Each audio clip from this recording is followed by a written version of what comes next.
Just can you just talk about the last couple minutes? I mean, they were down. You were down and hit a couple big shots to take the lead. Just kind of Yeah, take. no quit. Look dead in the water there at times, and on the road to see us battle back like that. Really, really happy. That'll be one of the positives. There's a lot of positives to take out. That'll be one of them, Paul. Um, and in this environment, when it was going to be a low possession game, every possession being valued like it was, good to see that getting down and not being wilt, step up to it and give ourselves a chance there at the end in a tough situation, tough environment, tough circumstances, all of those things to do what we did. It'll be easier to find more positives than negatives. And the other thing I was going to ask is, with the fact that we, a defensive oriented game with a lot of missed shots, they out rebounded you. How big was that? Well, I thought they got crucial ones. When we could have extended a lead a little bit, or we could have. I think they were crucial. The number, that's going to happen. This is a great rebounding team. That's what they do. They rebound it. But 16 offensive ones, if you clean that up, just again, this is one of those games where you go back and you nitpick one thing at a time in a one possession game. And we'll learn from all of them, but it could have been that third one in the second quarter when they got an offensive rebound and stick it back in, and we should have been double pinching, but we didn't get that done. So rebounding was big. Obviously, they were more the aggressive team that showed up not only in the rebounds but in the foul free throw attempts, and on the road you can't have that big a disparity and expect to come out. I still am gonna watch the film when we get home and say, of those 31 threes, we missed 22 threes. I'm going to tell you 18 of them were really good shots. 18 of them. One of the makes was Amber Heave, so we made really 8 for 30. But I would tell you they were good. It just didn't happen to go in. And we'll figure out either why we should, either stop taking those or we got to start making them. We can't continue to play the way we are and shoot 9 for 31. And the other thing I was going to ask is about the number of threes. You feel like, did you not attack the 3-2 zone the way you wanted to? No, we did. I mean, if you try to dribble against that thing, that's just playing right into their hands. I've played and watched Katie for years. I go to every time she does a defensive clinic, I go and listen to it, hope and try to get better at what we do. And they just attack that ball when it goes to the floor, and they're really, really good at doing it. That's a lineup that's played together a whole bunch, and we felt getting it in there and getting it out was the way to do it. And I'm not going to second guess that part of it. I think we got our quality shot.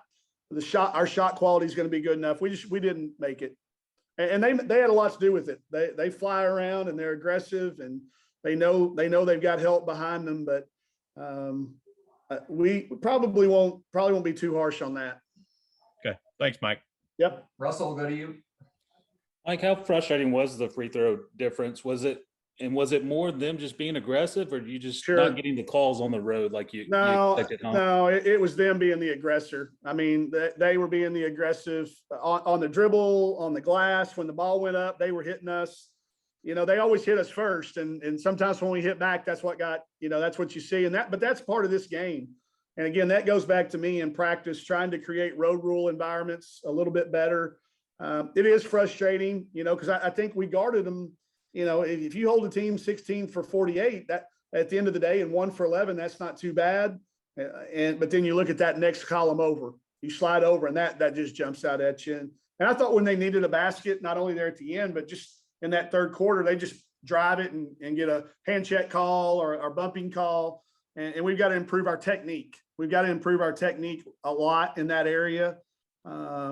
And we will, but it was frustrating, but I would tell you that is UCF's credit for being the more aggressive team with that.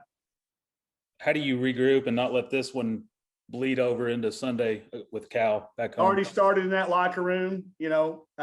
Everybody's saying, hey, let's learn from this. Let's get back home.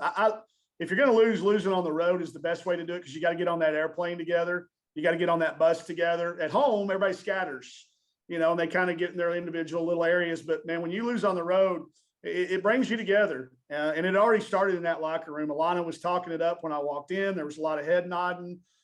There's a lot of kids that feel like they let us down. I've already had 3 or 4 go, my bad, I'm sorry. Nobody needs to be sorry. We just need to get better with it.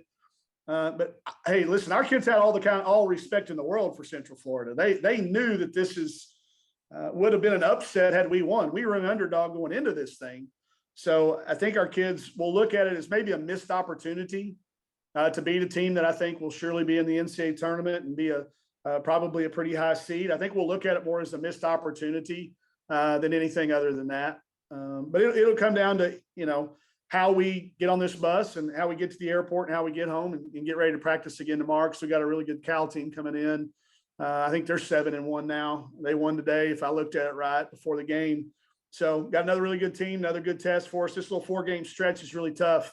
If you looked at Jackson State, you know that's a team picked to win the SWAC, and then we got Coach Foley team coming in. So the next 4 games really crucial. We can't let this one bother us once we get off the plane back in Fayetteville.